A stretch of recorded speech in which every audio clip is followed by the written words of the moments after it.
yang udah mau mengklik video ini dan mau menonton video ini sampai habis.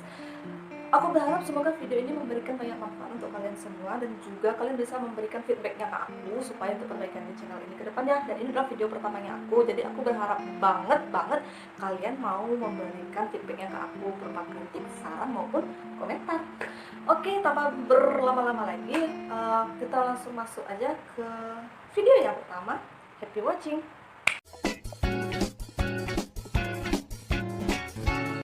Sekarang kita lagi menghadapi suatu wabah baru ataupun suatu pandemi besar, yaitu berupa virus corona ataupun dikenal dengan COVID-19.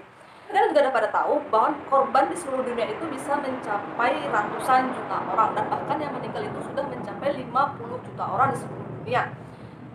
Namun sangat disayangkan hingga saat ini belum ada satupun yang menyatakan bahwa sudah berhasil menemukan vaksin yang bisa menyembuhkan virus tersebut. Tetapi pasien yang terkena virus tersebut tidak semuanya meninggal. Ada juga yang bisa sembuh walaupun tanpa vaksin. Karena virus itu bisa mati sendiri dalam tubuh kita dengan lamanya masa inkubasi adalah 14 hari. Di mana sistem imun tubuh kita bisa menyerang balik, bahkan mempertahankan badan kita dari tersebut. Sebelum adanya pandemi corona ini, mungkin kalian udah pada tahu, udah pada kenal bahwa ada pandemi bahkan wabah yang lebih besar dan lebih berbahaya juga pada tahun-tahun sebelumnya. Mungkin seperti flu burung, MERS atau SARS, atau bahkan lebih jauh lagi itu pernah pernah mengenal wabah polio, campak, cacar, dan bahkan virus Ebola dan lain-lain. Pada dasarnya virus-virus tersebut menyerang sistem kekebalan tubuh kita. Oleh karena itu vaksin sangat diperlukan, karena vaksin itu membantu untuk merangsang sistem kekebalan imun kita untuk bisa melawan ataupun bertahan dari virus tersebut. Sebagaimana kita tahu bahwa virus corona itu mempunyai masa inkubasi yaitu 14 hari. Tanpa vaksin pun sebenarnya tubuh kita itu sudah punya sistem imunnya sendiri. Muncul pertanyaan, seberapa pentingkah vaksin untuk kita dalam menghadapi virus, atau sebelum kita menghadapi virus apakah vaksin itu diperlukan? Jadi aku akan memberitahu kepada kalian semua asal mula vaksin. Namun karena banyaknya kontroversi yang terjadi dengan wabah COVID-19 ini, banyak yang mengira bahwa vaksin yang akan diberikan kepada penderita virus corona tidaklah terlalu penting, karena itu adalah konspirasinya Amerika, konspirasinya Cina, dan bahkan vaksin itu sebenarnya katanya sudah ada dan hanya belum disebar aja ke seluruh dunia karena adanya permainan global. Benar atau tidaknya kalian bisa cari tahu sendiri, oke? Sebelum itu aku akan beritahu kepada kalian asal mula terjadinya vaksinasi di seluruh dunia. Vaksin ini pertama kali ditemukan pada tahun 1796 oleh mahasiswa kedokteran di Berkeley, Inggris bernama Edward Jenner. Penemuan vaksin inilah yang kemudian menjadi landasan untuk penemuan vaksin-vaksin lainnya. Pada tahun 1750-an, di Inggris sedang menghadapi wabah berupa penyakit cacar, yang dimana wabah tersebut hampir membunuh 10% dari populasi di Inggris. Berawal dari Jenner memperhatikan fenomena pemerah susu, di mana pada saat itu para pemerah susu yang melakukan kontak dengan sapi yang terdampak oleh cacar ataupun kopek, cacar sapi, tidak terkena cacar manusia. Oleh karena itu Jenner melakukan uji coba pada tanggal 14 Mei 1796 kepada bocah berusia 8 tahun, di mana Jenner meletakkan cacar sapi itu ke kulit bocah tersebut, dan bocahnya ngikut aja apa yang dilakukan Jenner. Bayangin nama kalian tuh, cacar sapi ditaruh di kulit kalian, mau nggak kalian? Nggak mau. Makanya Jenner melakukannya kepada bocah usia 8 tahun. Coba usia dewasa, udah baku hantam, ya kan? Namun pada tanggal 1 Juni di tahun yang sama, Jenner melakukan uji coba lagi terhadap si Pips, yaitu dia menggunakan cacar manusia. Dioleskannya cacar manusia itu ke tangan yang sudah pernah diberikan cacar sapi tersebut, dioleskannya tuh. Namun tidak terjadi reaksi apapun. Oleh penemuan Jenner tersebut, akhirnya dunia dinyatakan bebas cacar pada tahun 1780 dan melalui resolusi WHA. Dunia bebas cacar merupakan tonggak sejarah kemenangan gemilang umat manusia dalam melawan wabah penyakit. Berdasarkan dari keberhasilan vaksin dari Edward Jenner tersebut, maka akhirnya WHO meluncurkan program pengembangan imunisasi, yaitu Expand Program on Immunization. Pada awalnya, EPI bertujuan menjamin agar anak-anak menerima vaksin untuk melindungi mereka dari penyakit-penyakit berbahaya yang akan mendatang. Sampai pada tahun 1990, di mana vaksinasi ataupun imunisasi menjadi hal rutin yang dilakukan oleh seluruh dunia, di mana berhasil menyelamatkan 80% anak-anak agar terhindar dari penyakit. WHO menyatakan bahwa vaksin yang dikeluarkan oleh FPI itu dinyatakan aman dan sangat efektif. Namun tak pelak, sama seperti halnya obat farmasi lainnya, namanya obat ya kan, pasti ada efek sampingnya. Sama seperti halnya vaksin juga ada efek sampingnya walaupun tidak besar. Pasca imunisasi, biasanya akan ada efek samping berupa demam ataupun bercak nanah suntikan dari vaksin tersebut. Nah, kalian perhatikan tuh bahu kalian kalau ada luka koreng, tanda kalian dari vaksinasi, jadi aman ya kan. Namun bisa saja vaksinasi mengakibatkan efek samping yang berat seperti kejang-kejang, demam tinggi maupun menimbulkan aktivitas yang tidak terkontrol dalam otak. KIPI inilah atau dikenal dengan kejadian ikutan pasca sarjana yang disebut efek samping dari vaksin itu disebut juga dengan KIPI atau kejadian ikutan pasca imunisasi. Nah, namanya orang tua, kan vaksin itu kan diberikan kepada anak-anak atau imunisasi. Namanya orang tua, efek samping sekecil apapun, apalagi bisa menyebabkan efek samping yang lebih besar, tentu mengkhawatirkan sebagian besar orang tua. Bahkan banyak dari orang tua menolak untuk anak-anaknya dilakukan vaksinasi ataupun imunisasi yang akhirnya membelah pendapat orang menjadi pro vaksin dan anti vaksin. Bagi orang pro vaksin, mereka percaya bahwa imunisasi adalah bentuk ikhtiar mereka ataupun usaha mereka untuk melindungi anak dan keluarga mereka dari wabah penyakit. Namun berbeda dengan kubunya kontra ataupun anti vaksin, karena mereka percaya bahwa dalam badan kita itu sudah ada imun sendiri untuk melindungi anak mereka dari vaksin. Apalagi banyak hal-hal negatif yang terjadi selama vaksin itu diberikan. Banyak pula kabar dan konspirasi yang terjadi terhadap pemberian vaksinasi ataupun imunisasi. Nah, apa aja konspirasi dan fakta sebenarnya mengenai vaksinasi? Kalian bisa cek berikut ini. Jika meranut dalam sejarah vaksinasi modern, kalau kita kenal sebelumnya di tahun 1970-an, yaitu dilakukan oleh Edward Jenner, namun berbeda dengan vaksinasi modern. Itu diteliti oleh Flexner Brother, yaitu Simon Brother dan Abraham Brother. Ternyata penelitian yang dilakukan oleh Flexner Brother didanai oleh keluarga Rockefeller. Bagi kalian yang belum tahu, Rockefeller adalah keluarga yang paling berpengaruh di dunia, di mana mereka adalah penganut paham Zionisme internasional dan adalah orang Yahudi.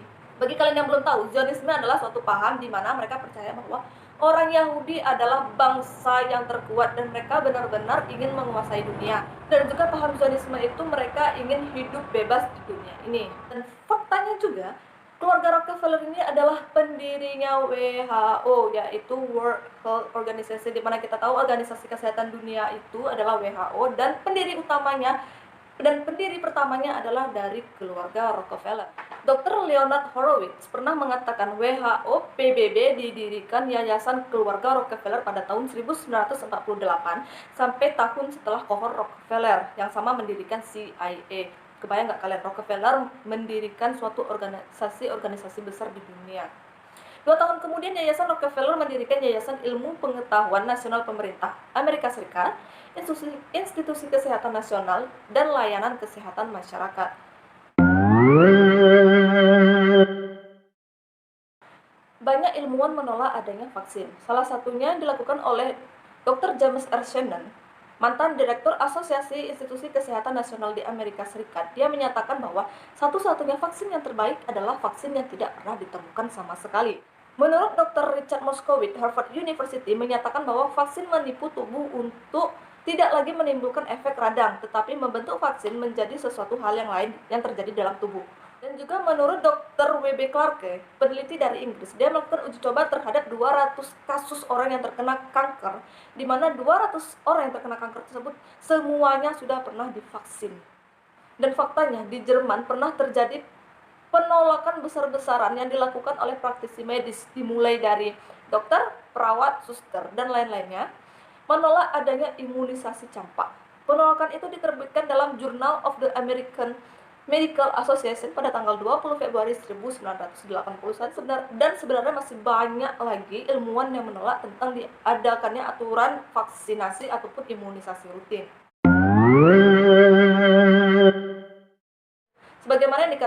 Sebagaimana yang pernah dikatakan oleh Neil Z. Miller, yaitu suatu peneliti vaksin internasional. Sebelum vaksinasi besar-besaran 50 tahun, dia menyatakan di Amerika tidak pernah terjadi dampak wabah ataupun penyakit seperti kanker, penyakit autoimun, dan kasus autisme. Dan juga menurut Barbara Loviser, presiden dari Pusat Informasi Vaksin Nasional Amerika, vaksin sangat bertanggung jawab terhadap peningkatan jumlah anak-anak yang terkena autisme.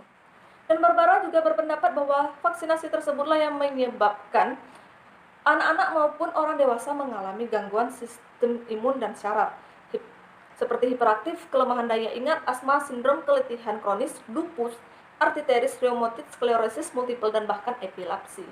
Bahkan AIDS yang tidak pernah dikenal 2 dekade lalu menjadi wabah di seluruh dunia ini. Mungkin bukan hal yang mengejutkan lagi bahwa kita tahu vaksin ada kandungan babinya. Penggunaan asam amino babi dalam vaksin itu bukanlah berita baru. Nah, apakah semua vaksin yang disuntikkan kepada kalian itu mengandung babi? Ternyata tidak. Faktanya, vaksin yang mengandung babi hanya vaksin polio. Karena pada pembuatan vaksin khusus vaksin polio, enzim tripsin babi memang digunakan. Tidak semua vaksin itu menggunakan enzim tripsin, hanya vaksin polio saja yang menggunakan enzim tripsin babi. Nah, muncullah polemik baru nih. Apakah vaksin itu halal ataupun haram? Akhirnya pada tahun 2018, fatwa MUI dikeluarkan tentang vaksin ini. Hasanuddin menyatakan ini adalah kondisi keterpaksaan, di mana belum ada vaksin lain yang halal dan suci, serta ada bahaya yang ditimbulkan jika tidak dilakukannya vaksinasi. Oleh karena itu, akhirnya hukum vaksin adalah mubah, yaitu diperbolehkan, karena tidak ada alternatif lain untuk menyelamatkan. Konspirasi di mana-mana mengenai virus corona inilah yang akhirnya membuat sebagian ataupun setengah dari masyarakat Amerika menolak untuk dilakukan vaksin corona. Sekarang dunia mungkin sedang melakukan protokol kesehatan dimulai dari PSBB itu di Indonesia sendiri, dan di Amerika dan di negara lainnya mungkin sudah juga diterapkan, yaitu lockdown. Nah, karena tidak sedikit masyarakat yang menganggap bahwa corona ini adalah suatu konspirasi, makanya mereka juga menghindari hal-hal yang berbau untuk mencegah luasnya virus corona, seperti adanya vaksin. Dengan timbulnya berbagai macam konspirasi penyebab dari virus corona ini, banyak masyarakat menolak adanya tindakan untuk pencegahan virus corona ini menyebar. Mungkin di beberapa negara sudah mulai menerapkan lockdown, PSBB, dan lain-lainnya untuk menghindari mewabahnya atau merebak semakin luasnya virus corona ini. Karena adanya konspirasi, banyak masyarakat yang menolak, termasuk penggunaan vaksin, dan hasilnya hanya 49 yang setuju untuk dilakukannya vaksinasi dan selebihnya menolak. Dan begitu juga di negara-negara lainnya, banyak yang menentang adanya vaksinasi, terutama yang datang dari Amerika ataupun Cina. Cerita ataupun berita yang digembor-gemborkan oleh masyarakat bahwa vaksinasi itu dilakukan oleh pihak Zionisme yang menyebabkan vaksinasi itu berubah haluan, yang awalnya bisa menyelamatkan penduduk Indonesia, yang awalnya berharap bisa menyelamatkan penduduk dunia dari wabah penyakit, malah menimbulkan polemik baru tentang penyakit baru maupun hal-hal lainnya. Berbagai macam propaganda yang timbul inilah yang akhirnya merubah pendapat masyarakat tentang penggunaan vaksin. Dan jika kalian tanyakan pendapat aku tetap di kubunya pro vaksin. Kenapa? Karena kan aku ingin dong anak sehat, keluarga kita sehat. Yang kita untuk menghindari atau berjaga-jaga sih ikhtiar kita supaya kita terhindar dari berbagai macam penyakit seperti yang aku sebutkan di awal tadi. Siapa sih yang mau kena penyakit? Nggak ada kan. Ya jaga kesehatan aja. Nah, untuk yang pandemi corona sekarang, aku berharap banget kalian tetap melakukan protokol kesehatan, keluar tetap pakai masker, jaga jarak satu sama lain yaitu 1 meter, dan juga setiap pulang dari luar cuci tangan, mandi, sebelum jumpa keluarga kalian bersihkan diri dulu supaya virusnya tidak menyebar. Dan aku juga berharap semoga pandemi ini segera berakhir dan kita bisa menikmati bebasnya. Semoga kita juga bisa menikmati bebasnya udara segar di luar sana, ya kan? Udah lama kita nggak keluar shopping, nge-mall, ngafe, hangout, pacaran, dan lain-lain. Semoga dunia cepat dipulihkan dari pandemi ini. Oke, sampai sini aja video kali ini. Ngomong-ngomong, aku ingin tahu pendapat kalian juga tentang vaksinasi ini. Apakah kalian kubu pro-nya vaksin atau anti vaksin? Tolong kasih pendapat kalian di kolom komentar ya. Dan juga sampai jumpa lagi di lain video. Dadah. Mwah.